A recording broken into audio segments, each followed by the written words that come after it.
The White Scars are one of the most unique chapters available in 10th edition 40k for the Space Marine faction. They are focused on lightning attacks, fast combat prosecuted by bikers, mounted units, land speeders, and aircraft. Traditionally, White Scars field armies of open-topped vehicles or bikers, acting like light cavalry units, harassing their opponents, attacking from unexpected angles, or disrupting their logistics. Today, we're going to be talking about building a White Scars army in Warhammer 40k using their new Codex-specific detachment, the Spear Point Task Force. I'm going to run you through building out from the Combat Patrol for the army into Incursion and Strike Force level games, as well as talk about some tactics you can utilize while playing this army. And let's start with a brief overview of some of the army's core mechanics. White Scars are a Space Marine chapter, which means they use the Oath of Moment army ability. This allows you to choose an enemy unit at the start of each of your turns and get massive bonuses against them. Fortunately, White Scars are a compliant Space Marine chapter, meaning that in addition to hit rerolls targeting the unit you target with your Oath of Moment ability, you'll also gain +1 to wound, making your entire army significantly more effective against them. Now, the downside of choosing White Scars as your chapter is that it restricts you from all other chapter keywords. A unique component of the Space Marine faction is the inclusion of a chapter keyword, which restricts many of the army's detachments and unit selections from being taken in chapters they don't belong to. So in addition to choosing the Adeptus Astartes faction keyword when constructing your army, you'll also choose the White Scars faction keyword, which unlocks use of the Spear Point Task Force detachment when we talk about the list building proper, but also gives you a pair of special characters, both Corsaro and Suboden Khan. Both of these characters are incredibly aggressive melee support pieces, and we will be using both of them extensively as we build into this army. Now, before we get into the army building proper, I do want to level a little bit of a caution for brand new players getting into White Scars and as an army. If you're brand new to Warhammer 40,000, I will caution that White Scars are going to be one of the more difficult varieties of Space Marines to play. And if you want to construct into a White Scars army, it might be a better option to go with a more well-rounded Space Marine chapter, or even a generic Space Marine detachment, and then build into something like a Spear Point Task Force as you go. I'm not saying that Spear Point Task Force is not a strong detachment. I actually think it does have a ton of flexibility and a ton of really powerful mechanics that it can utilize, but your positioning on the battlefield and your ability to play around objectives and use the maneuverability of your army to your best advantage is going to be one of the biggest benefits that you have while playing White Scars. And obviously, that's going to take a lot of practice and a lot of reps in order to get to the point where you start to win games consistently. So, wow, you can certainly build White Scars out as your first army. And what I'm going to try to do today is construct the collection in such a way that you'll be able to expand it very easily into other detachments and other styles of play if you want to. And I'll talk at the end of the video about some additional combos that you can use inside Spear Point Task Force, specifically that I don't necessarily recommend for someone coming brand new into the army. In order to get the most use out of White Scars as a faction, it will take some time and it will take some practice. So if you're ready for that,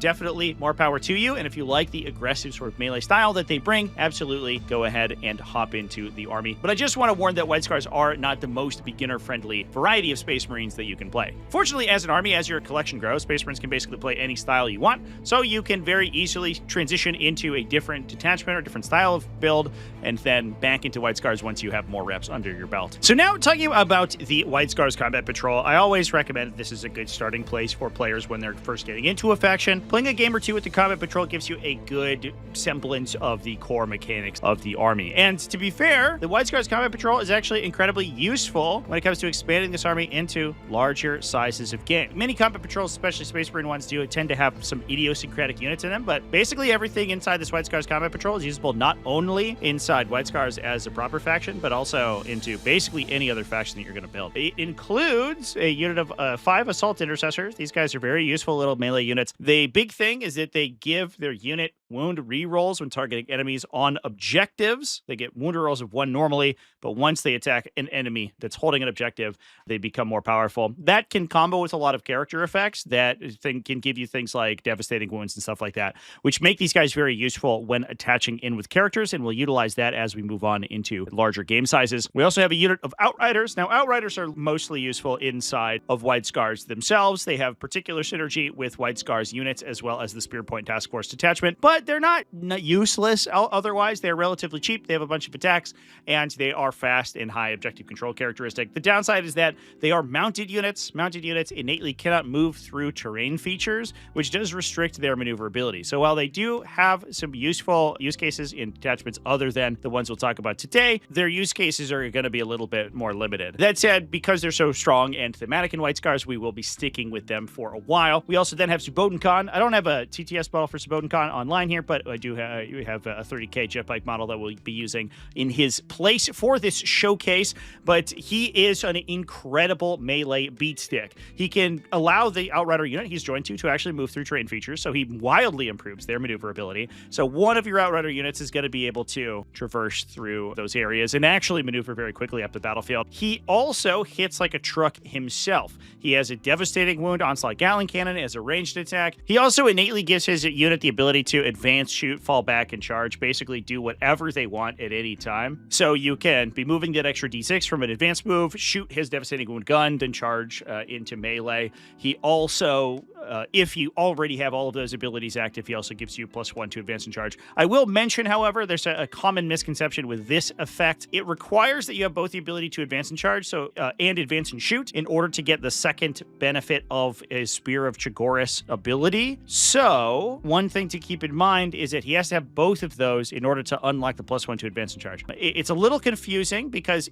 once we talk about the detachment we're going to be playing these guys in, Spear Point Task Force, it gives them the ability to advance and charge, but not innately advance and shoot, which means it doesn't fulfill all the criteria for him to get +1 to advance and charge rolls. However, there is a stratagem that would give the unit the ability to advance and shoot, which would then mean he gets the +1 to advance and charge if you use that stratagem on the unit. So innately, at a baseline, if you have the ability to advance and charge, the second part of his Spear of Chagoris ability to get +1 does not do anything. However, if you have both advance and charge and advance and shoot, which usually requires 2 separate effects, it will give you +1 to advance and charge rolls, but very difficult to trigger. Now, last but certainly not least, we have an Impulsor. These little guys are incredibly useful, cheap little transport unit that we can use to deliver melee and infantry, or even ranged infantry, whatever we really want, especially things like the Assault Intercessors here. So, a nice little compact brick of models gives you an incredibly strong starting place for a Spear Point Task Force army. Now, let's move on and talk about building this into an Incursion size game. This is the 1,000 point army size for Warhammer 40k, and just about doubles the size of your army from a combat patrol. And in this case, we have to go through all of the normal army building restrictions and requirements for a Warhammer 40k army, and this includes choosing a detachment. As we said before, we are playing White Scars. We're going to choose the White Scars specific detachment. That is Spear Point Task Force.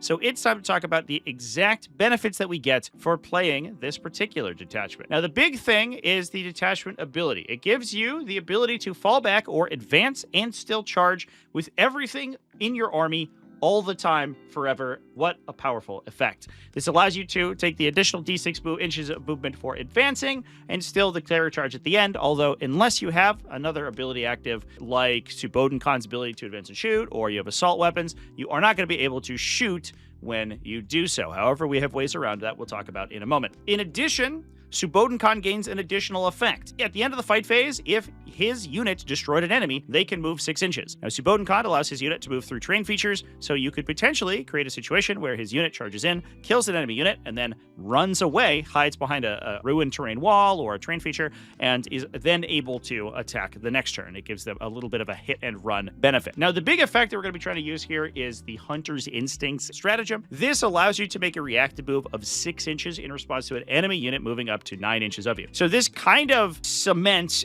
the White Scars hit and run style of lightning warfare. Subodenkon has the ability to kill a unit, move 6 inches. Now, as we'll demonstrate momentarily, it is difficult for him to actually hide his unit. However, he can set himself up in a situation with that to then use Hunter's Instincts when your opponent moves in to counterattack you, to then retreat and hide his unit. If you aren't using that effect on Subodenkon himself, you can use it on one of your infantry squads, and this army is going to make a lot of use of transport mechanics from things like our Repulsor Executioner or our Impulsor here in order to try to keep those units safe by returning them into transports. The other incredibly powerful stratagem we have here is Mobile Lethality. This gives you the ability to advance, fall back, and still shoot. It's usable on any Space Marine in your army, so you can use it on things like tanks, or vehicles, other stuff like that, which means we can use it on big ranged platforms and still allow them to attack, which is amazing. Lastly, we have some damage improvement from Spear, Thrust, and Saber Swing. Gives you either lance or lethal hits, or if you are mounted, so like Sobadenkan's unit, you get lance and lethal hits. Now, he already has lance himself,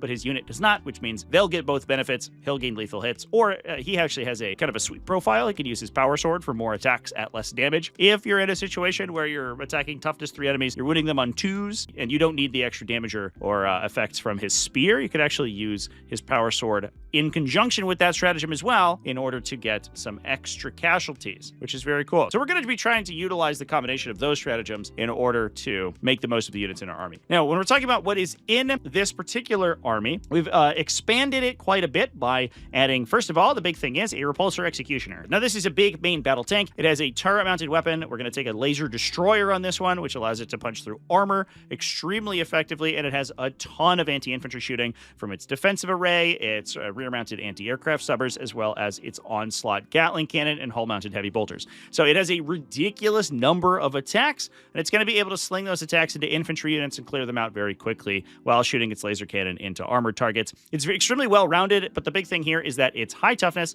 it's tough to kill, it's good at shooting at everything, so it's useful in any matchup. And on top of that, it also has a transport capacity, so we can put one of our melee infantry units inside it. We're going to be, speaking of melee infantry units, we're going to be adding a captain to the army. The captain gives us a little bit of command point economy, which is going to be useful because we have a lot of stratagems we want to be utilizing all the time. We don't have any other of the command point economy besides Rights of War on the captains available to White Scars in particular. That's not really their vibe. So the captain's going to be in here to use reactive boost from Hunter's Instincts or lance from Spear's Thrust and Saber Swing for free. Now, the other benefit is that when he joins into the Assault Intercessor Squad, he gains wound rerolls from targeting enemies on objectives. Captains have a once per game ability to get devastating wounds and bonus attacks. And with rerolls, that gives you more chances to roll devastating damage. So the combination of these two units is incredibly powerful. And then on the swing back, as your opponent's trying to deal with them, if they move up within 9 inches, you can simply utilize Hunter's Instincts for free from Rights of War to jump back into the transport and attempt to do something similar on a future turn. Now, last and absolutely certainly not least, we're going to add a second melee brick to the army, these being Blade Guard veterans with Corsaro Khan. Now, Corsaro Khan is the other unique character for White Scars, and he's another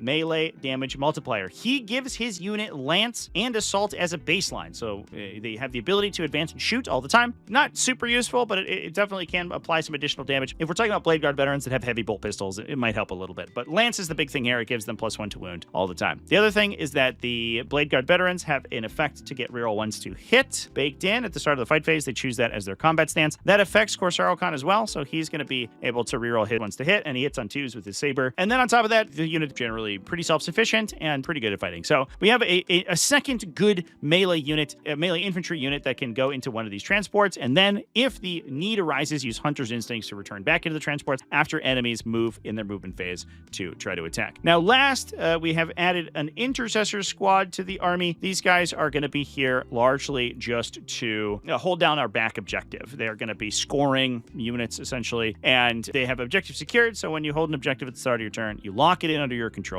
You don't have to deal any more with it. It's just going to be controlled by you for the rest of the game, unless your opponent comes and takes it, and that allows them to just move off and go do something else. And they have a lot of anti-infantry shooting. They actually have 20 shots at AP1, which is pretty solid from their bolt rifles if they all target a single target, which is always good. So that is our incursion list. Let's talk about how to play it on the battlefield. While we are going to get significantly spicier and talk about more unique mechanics when we move on to the Strike Force level game, when we talk about this incursion build, it's going to be relatively simple. The big unit that we want to pay attention to is going to be Supodens Khan's Primaris Outrider Squad. This unit is going to be an incredibly important piece when it comes to initiating the early game with your opponent. Now, the big thing that we want to utilize with them is their ability to move through walls. Very few other mounted units can do this, so it's incredibly powerful. And what you want to do is construct a situation where you can threaten a lot of objectives in the middle of the table with them. So look for good terrain they can hide behind that's in the middle, in the midboard here, and then they can sort of utilize their ability to move through walls to get to an aggressive position. So something like this, where they can now threaten any 3 of these objectives that your opponent pushes on, because they are move 12 base and they can advance and charge. So their average threat range is somewhere around 22 inches. So you can imagine that obviously that distance is going to be pretty far. Basically, it encapsulates the entirety of your opponent's expansion objective in this setup. Definitely the center objective, potentially your own expansion objective as well. The other thing too is that we want to try to fight around terrain terrain features with them. Now, I mentioned before that it's a little difficult to maneuver them around terrain features, despite the fact that they can move through them. However, their bases are very physically large, which does mean that, for example, let's say we have a unit over here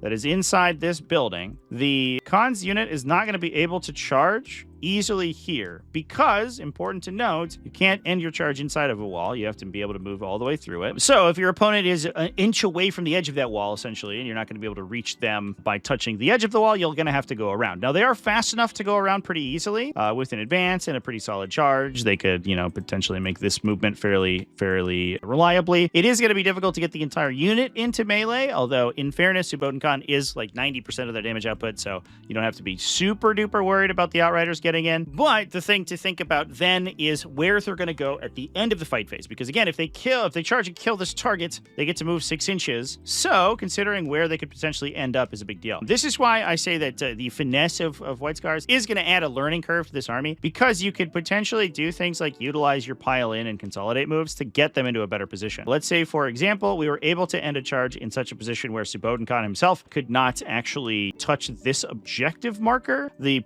purpose of that with his charge move, the purpose of that meaning that he could then consolidate with the charge move and just he has to end closer to the objective marker. That allows him to shuffle his base around this terrain feature. And then when it comes to the end of phase movement, assuming that they have killed the incursors here, we could use the end of phase movement to actually hide him himself behind this terrain feature. Now, the unit, as we can showcase, is physically very massive, so usually you're not going to be able to hide the entire thing. But if we are able to construct a situation, let's say that we weren't able to do any consolidation madness. I have videos on exactly how pile-in consolidation works and some of the weird things you can do with it elsewhere on the channel. I highly recommend you go check those out if you are going to play White Scars, because it's a huge part of the finesse of the faction. Let's say, for example, that Suboden Khan has just simply charged into this position and is attacking the enemy. In this case, let's say we get a couple Outriders in, they flip over the unit, and then they use their move 6 inches to try to hide themselves. Obviously, they're not going to be in a position where they can hide themselves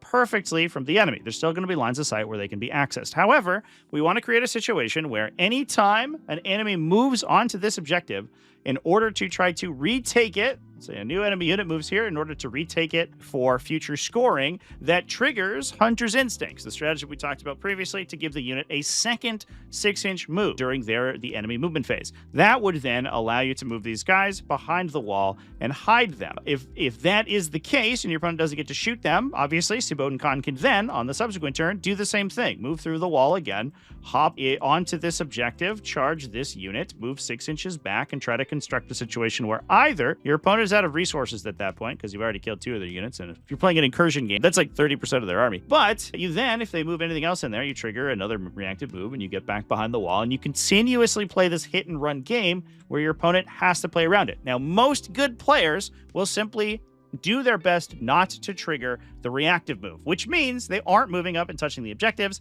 And as long as you can keep Suboden Khan himself behind line of sight blockers with his end of fight phase movement, so let's say even if they haven't reactive moved, but we're able to end in a position like this with our 6-inch move at the end of the phase, even if the opponent comes and kills these Outriders, you don't have to assign damage to Suboden Khan. So you could have him be alive, and most of his abilities don't trigger on leading a unit, which means he's going to be able to pop in and attack again, do a lot of the same stuff. He doesn't actually need the Outriders to get all of his reactive moves and things. The Outriders will, however, give him a damage bonus because they get +1 strength and damage on the charge. So he actually goes to 3 damage on his spear or 2 damage on his sword. So he can be very effective into a lot of infantry units. You can potentially be swinging 8 lance lethal hit sword attacks if you use spear thrust and saber swing to improve the output of his power sword. So this unit's an incredibly finesse unit to play, but at a baseline, if you're just getting into the faction, look for situations where you can stage the unit up in positions like this, where you can then access several objectives beyond considering their reactive movement and their end of fight phase movements. Just try to construct situations where these guys can ram in and take your opponent off of objectives and begin the peace trade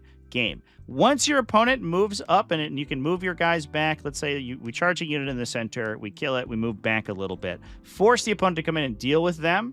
we can set up our tanks and our other transports in a position where you can continually trade. So we can probably put Corsaro Khan, for example, inside the Repulsor Executioner.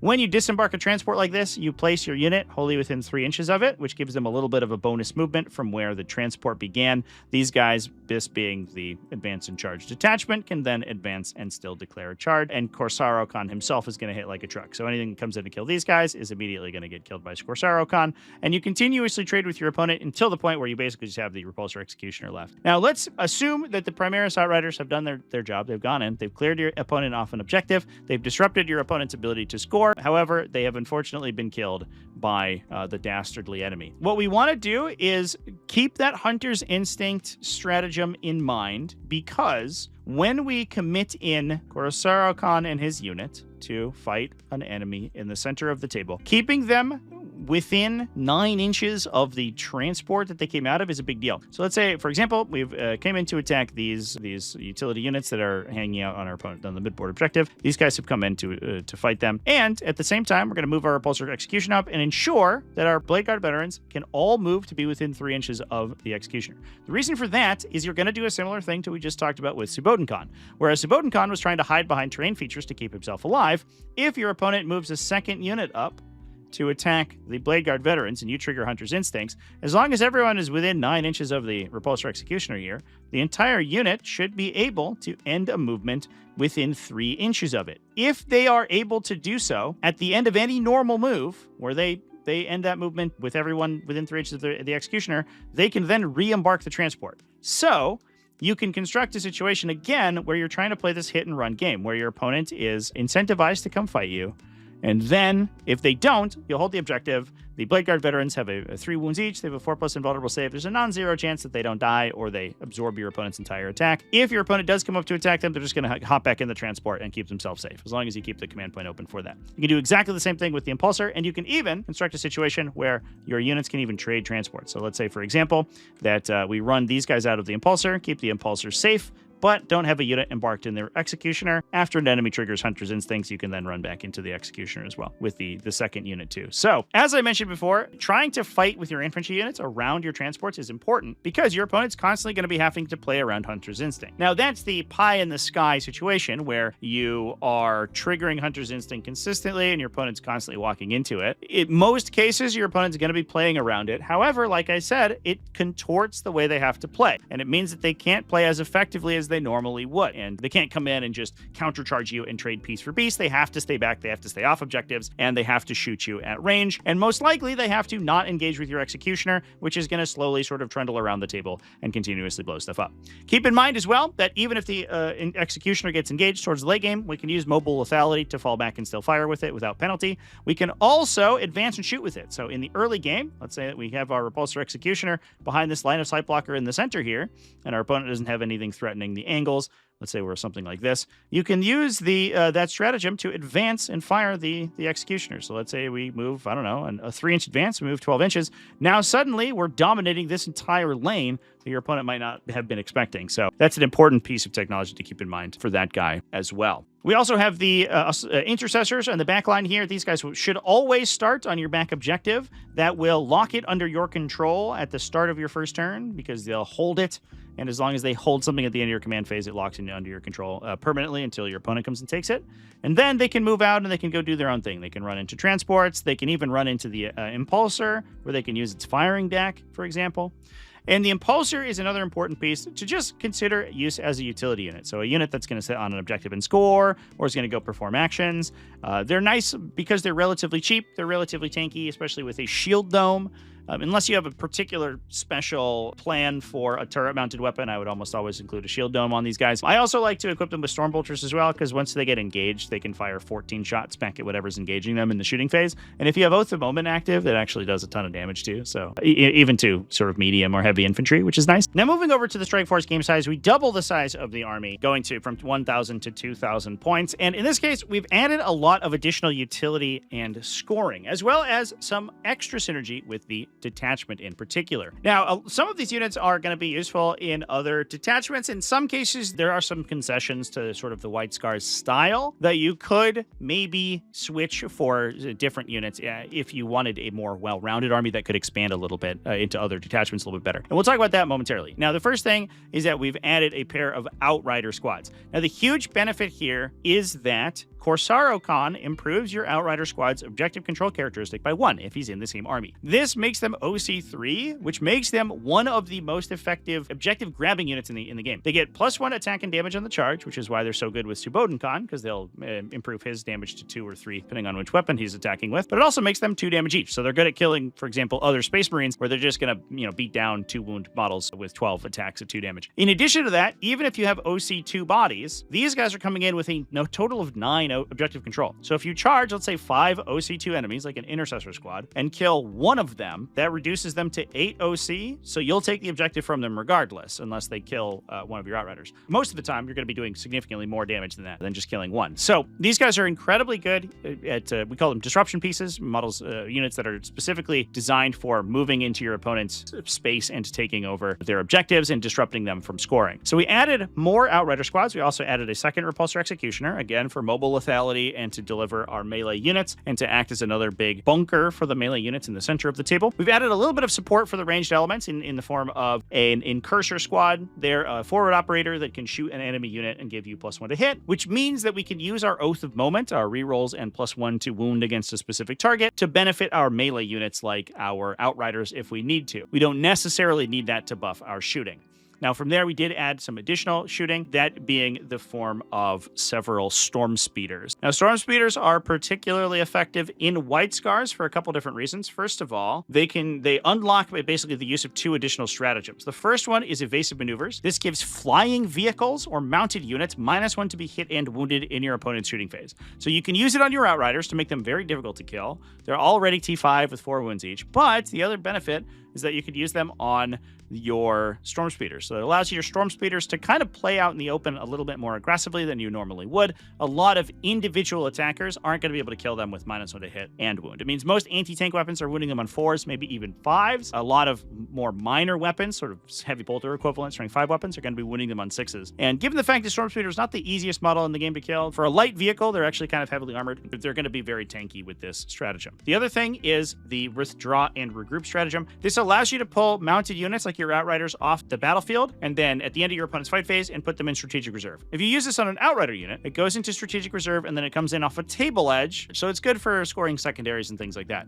If you use it on a unit with deep strike, like the Storm Speeders have, you can then return it back to the battlefield with deep strike. So you're going to be able to pull these guys out of positions where they aren't super useful at the end of your opponent's turn, and they can jump back in somewhere else to bring melted damage or laser cannons onto another target. You can only do this on flying vehicles, and in some cases, if you expanded this collection, you can use it on things like Storm Raven gunships and interceptors, and hell, even Thunderhawks if you want to get really, really crazy. But in this case, you're going to be using it on Storm Speeders, which are basically the flying vehicle, I think, with the most utility in other armies. So as you're starting a collection, I think most detachments have some use for Storm Speeders. They're never a bad unit to take, so I would encourage you start with those guys in particular. Now, in all of the lists that I build for this series, I include some extra amount of flexibility, usually around 100 points or so, in order to give you points to spend on enhancements if you want them. There are a couple good ones. For example, Spear Point Paragon gives up to +2 strength to your captain, which can make him very strong in melee. Or you could use them on additional utility units, and also if the points flex in the future, then you'll have a little bit of flex in there as well. So there could even be an additional unit of infantry in this army. Now, I also added a scout squad into the army, but as we're getting into things, you should expect to put at least one of the Assault Intercessor units into one of the transports, most likely the Impulsor. Blade Guard veterans are going to be carried around by another Repulsor. You have the Incursion squads. These guys are scouts, so they move at the beginning of the game before the first turn begins, after you determine who goes first, which allows them to reposition at the start of the game. You can keep them on the battlefield to use their scout move in case you go first and in case you need them on turn 1. However, in the future, you can then move them into a transport as well if you want. Now, the Incursors also have some additional special synergy in this detachment because they have assault weapons, so they're able to advance and fire their bolters to still get your +1 to hit on a target target that they targeted, then they can charge because the detachment gives them the ability to advance and charge. So they then essentially have the ability to both advance, shoot, and charge, which makes them very flexible. And they have an AP1 sustained hits melee weapon, so they're actually not bad in melee, especially when fighting sort of light stuff like guardsmen or cultists, something like that. They'll kill a lot of those guys. Now, from there, we'll talk about the exact classes of Storm Speeders we've taken. We've taken a pair of Storm Speeder Hammer Strikes. All the Storm Speeders have a support effect. These ones remove cover from enemies, which is useful, especially for the anti-infantry weapons on the Repulsor Executioners. The laser cannons are high enough AP that most of the time cover isn't a huge deal. However, when you're talking about little units like 3+ or 4+ save enemies, those can get a big benefit from cover against any of the AP1 or AP0 attacks on the Executioner. So, the nice thing that these guys can do is they have several ranged weapons. You can, if you want to, dump all of their anti-tank weapons into one target. So your Melta Destroyer, they have a 3-shot multi-Melta, as well as their missile launchers. They also have a grenade launcher, and you can fire the grenade launcher, for example, into another target, and then declare that target as the recipient of Ignore Cover, and then unload on it with a Repulsor Executioner to ensure you kill it. You can do a similar thing with the third Storm Speeder. This is a Storm Speeder Thunder Strike. This is a little bit more of a long-range variety. It packs las cannons, it packs missile launchers, and it's going to be able to use those from a long way away at high accuracy. It actually has 2+ ballistic skill. This gives you +1 to wound enemy monsters or vehicles, so that gives you a huge benefit, especially when talking about using things like the Melta Destroyers on the Storm Speeder Hammer Strikes. So these, alongside the Incursors, are like a little self-sufficient combo. The Incursors can shoot something to give you +1 to hit.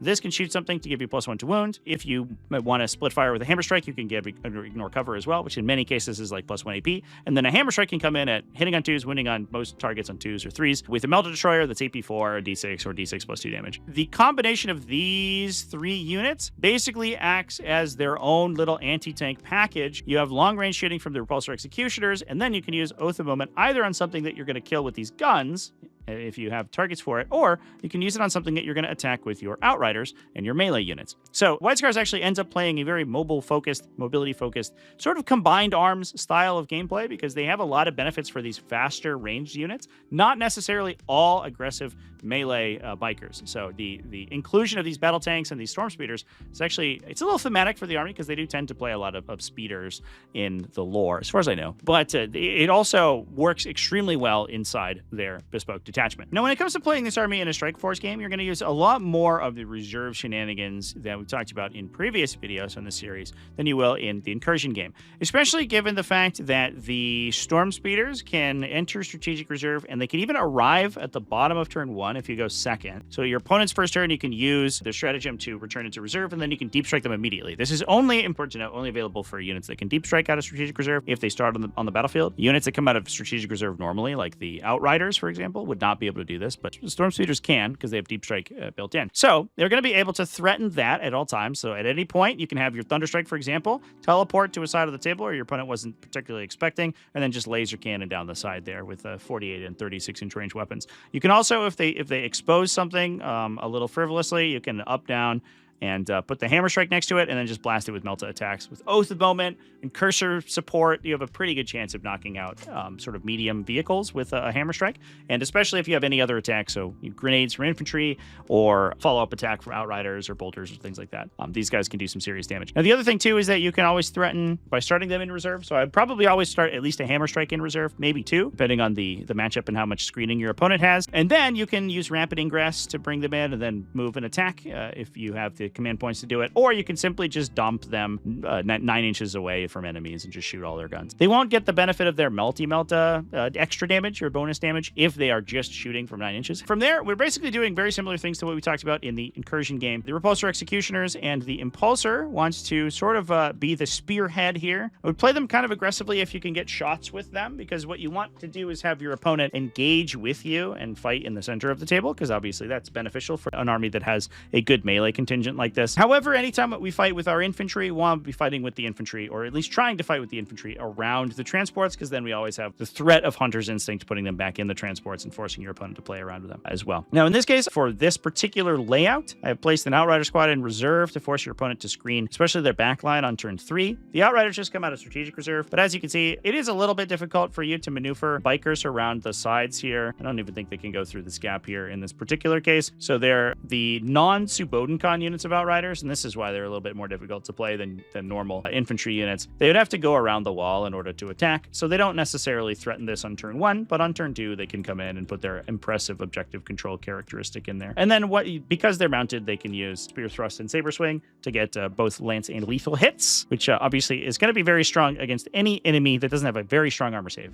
These guys are low on AP characteristics, so they're not quite as good if your opponent has a good armor save, but if they're up against like sort of light to medium infantry, they're going to kill a ton of models. Other than that, we have the Scout Squad. They always deploy in the middle of the table, and then they have both Infiltrate, so they can deploy 9 inches away from your opponent's deployment zone, and then they have Scout as well, so after you determine who goes first, they can run either forward 9 inches away from enemies in order to complete secondaries or charge early, or they can move backwards in order to protect themselves and hold down your objectives. An incredibly useful unit, especially when considering that they can block any enemies from moving in and using Infiltrate to try to jam your movement. Although, in fairness, trying to, I think, jam the movement of this army is going to be a little bit tough because you're going to move up to them and then you're going to charge them with Subodenkan, and then Subodenkan's going to kill whatever they gave you and then run away. I actually think this army is a little difficult to jam and to movement block in a lot of cases because Subodenkan can just clear them for free, basically. But that's most of the army. You want to set up situations as well where the Storm Speeders can combo together with their Pulsar Executioner. You can start the Incursors on the line in the early game, and then they can move up behind terrain in the midboard here in order to support the rest of your shooting. But from there, you're kind of playing a very standard game plan.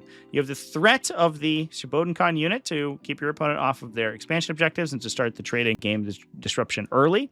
And then again, you want to be trying to utilize Hunter's Instincts, or at least threatening to use Hunter's Instincts once your melee units have engaged with your opponent. Otherwise, plays like a very flexible, highly maneuverable, because it has the ability to advance and do stuff, more sort of well-rounded army. So White Scars do tend to play a kind of combined arms style where they're focusing both on their melee and their ranged attacks, which is why they're good with these kind of hybrid units like Repulsor Executioners that can deliver their melee units and also shoot their guns. Now, before we hop off, I do want to discuss how to expand this army, because one thing I've done in this case and what I often do for these new player tutorial armies is construct one that you can build into a variety of different detachments if you don't feel like Spearpoint Task Force is your vibe and you already have repulsors and you have hammer strikes and things like that. These are all units that you can use elsewhere. Subodenkan's always going to be good in most armies, as well as Corsaro-Khan. So you can play these in other detachments. You can play them in Gladius Task Force. You can play them in Ironstorm Spearhead. It's never going to feel bad to play these guys. However, there are some very specific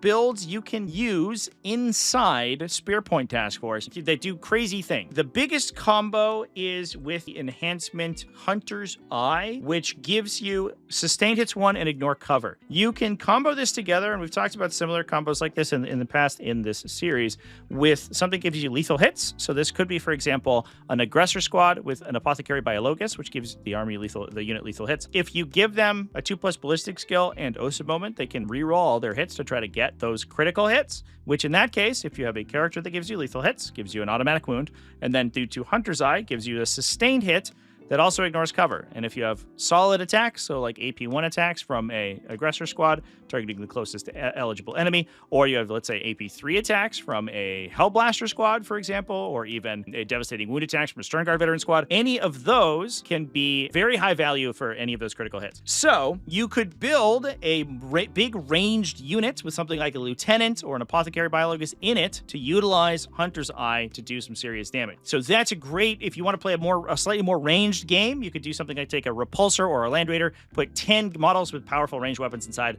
a Lieutenant alongside them with Hunter's Eye, get a huge range bonus on that squad. That's also a great way to expand this army if you want a slightly different style. On top of that, you can also utilize a lot of the flying synergies that we discussed earlier with flying units like Storm Ravens. So Storm Raven gunships, there's a big, expensive, heavy transport with the fly keyword. It's an aircraft, so you can either choose to stay in the sky, it comes in from reserve, and then it flies around infinite movement, or you can use it as a hover unit. In any case, whichever mode you're using it in, it has access to evasive maneuvers. It's already high toughness, high save characteristics, and -1 damage effect. And then with evasive maneuvers, you can give it -1 to be hit and wounded. You can also use the strategic reserve strat, withdraw and regroup, because it's a flying vehicle, to go back into reserve and deep strike in the future. So you can use these effects to just constantly be redeploying the Storm Raven around the table and make the Storm Raven super hard to kill. And the Storm Raven is a transport itself, so it has a lot of the same synergies we talked about with the Repulsor Executioners, jumping in, shooting at a unit, and then allowing models to react and move back into the transport. You can also use it to deliver Dreadnought. So by starting the Storm Raven on the table, you could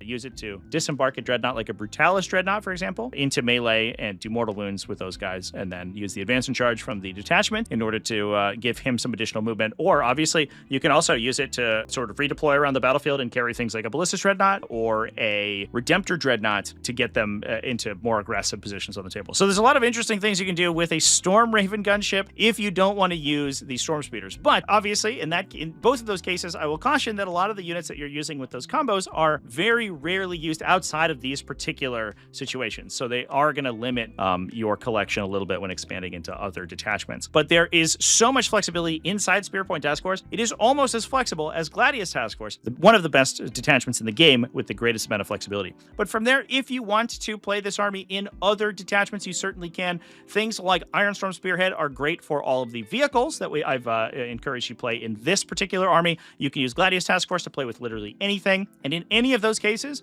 units like Subodenkon is going to be a great counterpunch melee attacker. Just him with a unit of Outriders is a phenomenal melee threat, especially if you have any damage buffs for them. You can put them in, basically slot them in whatever list you want. Very similar thing with Corsair Okon and Blade Guard Veterans. He's always a very solid melee profile. He gives +1 to wound and reroll hits and a solid melee attack himself. He's always super scary. But with that, that is how to start White Scars in 10th edition Warhammer 40k. Thanks for watching all the way to the end of the video. Let me know down in the comment section what you think about the army that I have constructed in this case, and well as what you want me to cover next on the series. Big thanks to everybody who supports Tactical Tortoise, either over on Patreon at patreon.com/tacticaltortoise, YouTube channel members, Twitch subscribers. All you people are amazing. And I love you. Remember to keep it classy, folks, and have happy wargaming.